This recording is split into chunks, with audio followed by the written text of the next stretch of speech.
పేరు మంచిగా ఇట్లా చెప్పాను. నాకు మస్తు అనిపించింది. కిరణ్ సార్ బుక్ బీబీ అని పెట్టి భూమిడ పల్లె ప్రశాంత్ అని పెట్టి మస్తు అనిపించింది. సో మీ మదరు ఫాదరు సో మొదటిసారిగా స్టూడియోకి వచ్చినప్పుడు వాళ్ళకి ఏమనిపించింది మిమ్మల్ని నిన్ను అట్లా చూసినప్పుడు? అన్న నేను ప్రతి ఒక్కరికి నిజంగా చేతులెత్తి నమస్కరించాలి. ఎందుకంటే మీరు చేయబట్టే నేను లోపలికి అడుగుపెట్టినా, మా బాపుని చూపెట్టగలిగినా, మా అమ్మని చూపెట్టగలిగినా, నా ఫ్యామిలీని చూపెట్టగలిగినా. నాకు నిజంగా మీ అందరికీ చేతులెత్తి నమస్కరిస్తున్నా. మీరు చేయబట్టే మీ అందరి ప్రేమనే గెలిపించింది.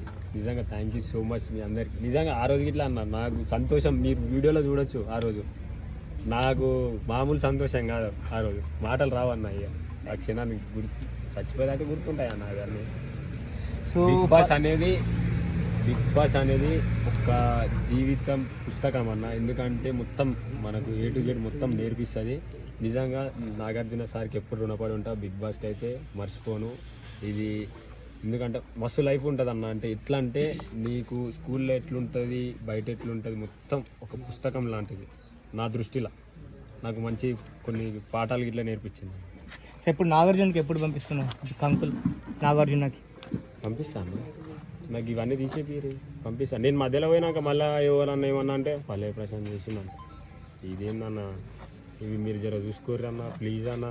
మన కామన్ మ్యాన్కి ఇవన్నీ ఇవి మనకు అవసరమా అన్న? ఇవి ఏదో మనం పొలం కాడ పని చేసుకున్నామా, వాళ్ళని వెళ్తే పోయి వచ్చినామా అన్నట్టు ఉంటుంది. అర్థం చేసుకోరా అన్న. నాకు బాధ అయితే అసలు ఇప్పుడే ఇగో అన్న వాళ్ళు వచ్చి తినిపో అంటే అప్పుడు పోయి తిన్నాను. లేకపోతే ఇవి తిన్నా కాబట్టి హైదరాబాద్ వచ్చినాం అన్న కోసం. జై జవాన్ జై కిసాన్. విజయ్